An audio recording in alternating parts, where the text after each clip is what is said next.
ये है धनीपुर गांव। यहाँ के लोग अपनी मेहनत और ईमानदारी के लिए जाने जाते हैं। यहीं पर हरी नाम का मेहनती और ईमानदार किसान रहता था। तभी हरी अपनी पत्नी मीरा से कहता है, मीरा, इस बार की फसल बहुत अच्छी होगी। हमें इस बार बहुत मुनाफा होगा। अगर भगवान ने चाहा तो हमारे सारे कर्ज उतर जाएंगे। और उसी गांव में धनराज नाम का लांची दुकानदार रहता था। धनराज पूरे गांव वालों को मिलावट का सामान बेचता था।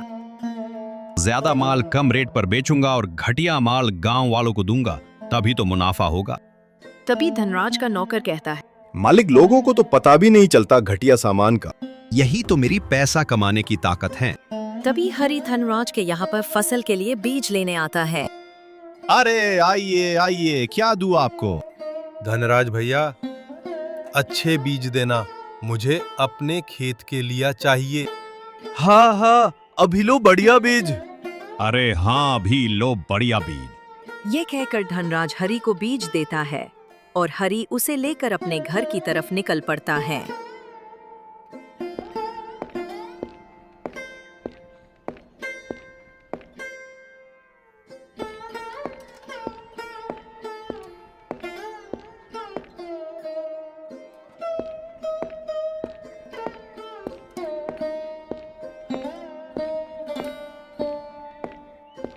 कुछ दूर चलते चलते हरी अपने घर पर पहुंच जाता है और बीज को अपनी पत्नी मीरा को देता है।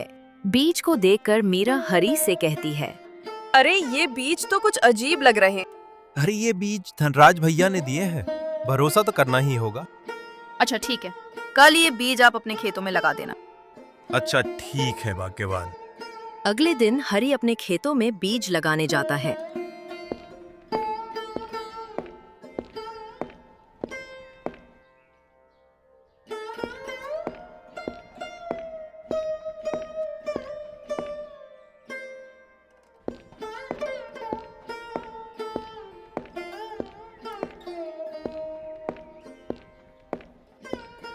अपने खेत में पहुंचने के बाद हरी अपने खेत में बीज लगाने लगता है।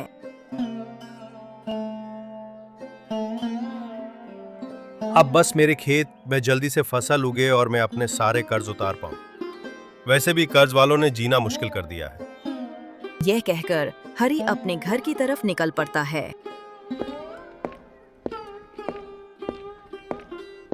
कुछ देर बाद हरी अपने घर पर पहुंच जाता है। वहां पहुंचकर वो दिखता है सेठ रामचंद्र उसे घर पर आया हुआ था। तभी वो कहता है, अरे सेठ रामचंद्र जी, आपका कैसे यहाँ आना हुआ? अरे इतना शरीफ मत बनो हरी, मैंने जो तुम्हें कर्ज दिया था मैं उसे आज वसूलने आया हूँ। अरे रामचंद्र जी, मुझे कुछ दिन की मोहलत और दे दीजिए, मैं आपका सारा कर्ज उतार दूंगा। अरे मोहलत तो मैं तुम्हें इतने टाइम से तुम्हें देता हुआ आ रहा हूँ, अब कोई बहाना नहीं चलेगा, मुझे मेरा कर्ज अभी चाहिए। अरे रामचंद्र जी, मैं अपने खेत की सारी फसल बेचकर आप तक कर्ज जल्दी चुकता कर दूंगा। अच्छा चलो ठीक है, अगर अगले एक सप्ताह के अंदर तुमने मेरा कर्ज नहीं दिया तो मैं तुम्हारा खेत की सारी जमीन पर मेरा हक होगा। यह कहकर वह सेठ वहां से चला जाता है।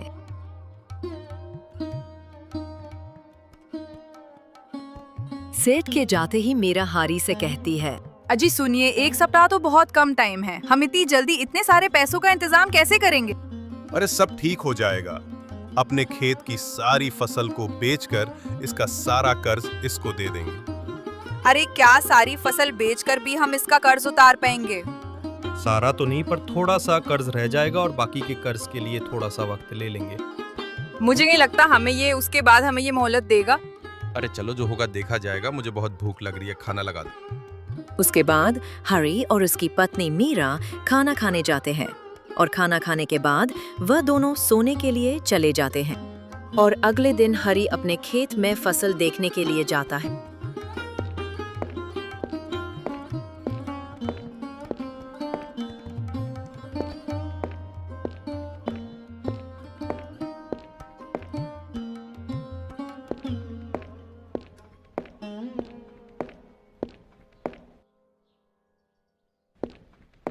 वहां पहुंचकर वो देखता है उसकी सारी फसल खराब हो गई थी।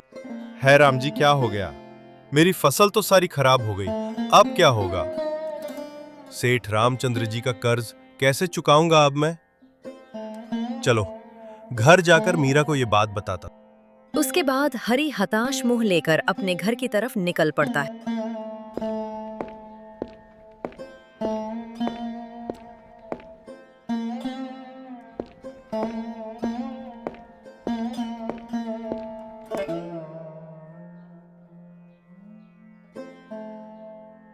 कुछ देर बाद हरी अपने घर पर पहुंच जाता है। वहां पहुंचकर वह अपनी पत्नी मीरा से कहता है, अरे मीरा, पता नहीं कैसे अपने खेत की सारी फसल बर्बाद हो गई है। अरे ये क्या बोल रहे हो आप?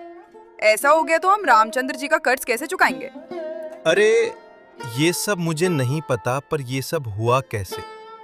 अरे मुझे तो लगता है ये सब उन बीजों की वजह से हुआ है जो हम धनराज की दुकान से लेकर आए थे। अरे ऐसा नहीं हो सकता। धनराज ऐसा क्यों करेगा? मैं ये बात नहीं मान सकता। आपके मानने से कुछ फर्क नहीं पड़ेगा मुझे। तो उन बीजों में पहले से कुछ गड़बड़ लग रही थी। अरे ऐसा है तो हम अभी धनराज की दुकान पे चलकर उससे बात करते हैं। उसके बाद हरी और मीरा धनराज की दुकान पर जाते हैं।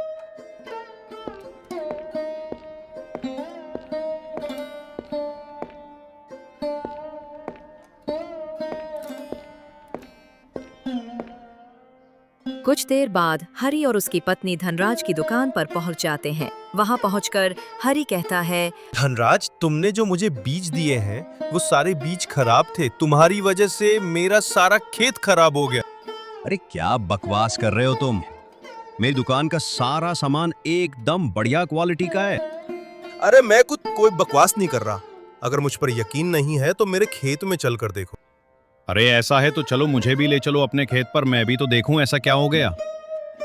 उसके बाद वो सब लोग हरी के खेत में जाने लगते हैं।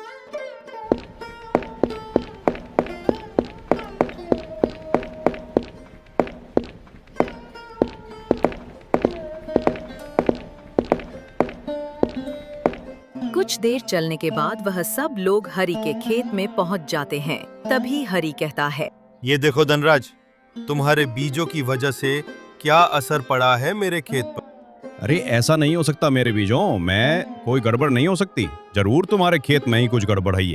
मैं इसका जिम्मेदार बिल्कुल भी नहीं हूँ। जिम्मेदार तो तुम ही हो धनराज, ये सब तुम्हारा ही किया है। अरे मैंने कहा ना, मेरा इसमें कोई कसूर नहीं है और अब मैं यहाँ से जा रहा हूँ। ठीक है जाओ, पर ध्यान रखना, पर अगर मुझे तुम्हारे खिलाफ कोई सबूत मिल गया तो मैं तुम्हें छोड़ूंगा नहीं। ये सुनकर धनराज वहां से चला जाता है। धनराज के जाते ही मीरा हरी से कहती है, आप माने या ना माने, पर अपना खेत इस धनराज के बीजों की वजह से ही खराब हुआ है। मुझे पता है मीरा, पर यह धनराज तो मान ही नहीं रहा। पर हम अब करें क्या? ऐसे ही हाथ पे हाथ रख के बैठे तो नहीं रह सकते। तुम डरो मत मीरा, इस धनराज की सच्चाई हम गांव वालों के सामने जरूर लेकर आएंगे। और अब चलो हम घर चलते हैं। ये कहकर हरी और उसकी पत्नी अपने घर की तरफ निकल पड़ते हैं और इधर धनराज अपनी दुकान पर पहुंच जाता है। अरे उस्ताद, कहीं उस हरी को अपने बारे में पता तो नहीं चल गया कि हम गांव वालों को नकली सामान भेजते हैं? अरे उसे नहीं पता चला, मैंने जैसे तैसे वहां बात संभाली। पर अब मुझे डर लग रहा है कहीं लोगों को पता ना चल जाए कि हम उन्हें घटिया सामान देते। अरे उस्ताद, किसी को कुछ पता नहीं चलेगा, आप फिक्र मत करो। और इधर कुछ देर चलते चलते हरी और उसकी पत्नी अपने घर पर पहुंच जाते हैं। अजी, अब हम रामचंद्र का कर्ज कैसे चुकाएंगे? एक आखिरी उम्मीद थी, वो भी चली गई। अरे क्यों ना हम ये सारी बात सरपंच जी को बता दें।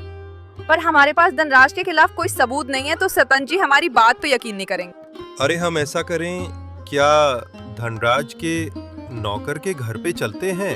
क्या पता वो धनराज के खिलाफ गवाही दे दे।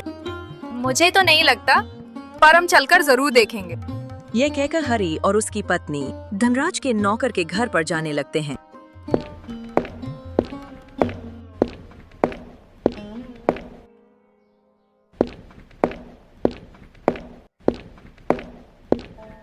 कुछ देर बाद हरी और उसकी पत्नी धनराज के नौकर के घर पर पहुंच जाते हैं। वहां पहुंचकर धनराज को नौकर हरी से कहता है, अरे हरी, तुम मेरे घर पर क्यों आए हो? मैं तुमसे धनराज के बारे में बात करने आया हूँ कि धनराज गांव वालों को मिलावट का सामान बेचता है या नहीं। नहीं धनराज, कोई मिलावट का सामान नहीं देता है। लगता है तुम्हारा दिमाग खराब हो गया। दिमाग तो मेरा सही है, पर ध्यान रखना, अगर धनराज नकली सामान देते हुए पाया गया तो मैं तुम्हें इस गांव से निकलवा दूं। अरे ऐसा कुछ मत करना। मैं सच बताता हूँ, धनराज गांव वालों को मिलावट का सामान देता। मुझे तुम्हारे मुंह से यही सच निकलवाना था, और अब तुम्हें सरपंच जी के सामने धनराज के खिलाफ गवाही देनी होगी। ठीक है, मैं गवाही देने के लिए तैयार हूँ। यह कहकर हरी धनराज के नौकर के साथ सरपंच जी को लेकर धनराज की दुकान पर पहुंच जाता है। वहां पहुंचकर सरपंच जी धनराज से कहते हैं, धनराज, तुम्हारे खिलाफ शिकायत है कि तुम गांव वालों को मिलावट का सामान बेचते हो। नहीं सरपंच जी, ये सब झूठ है।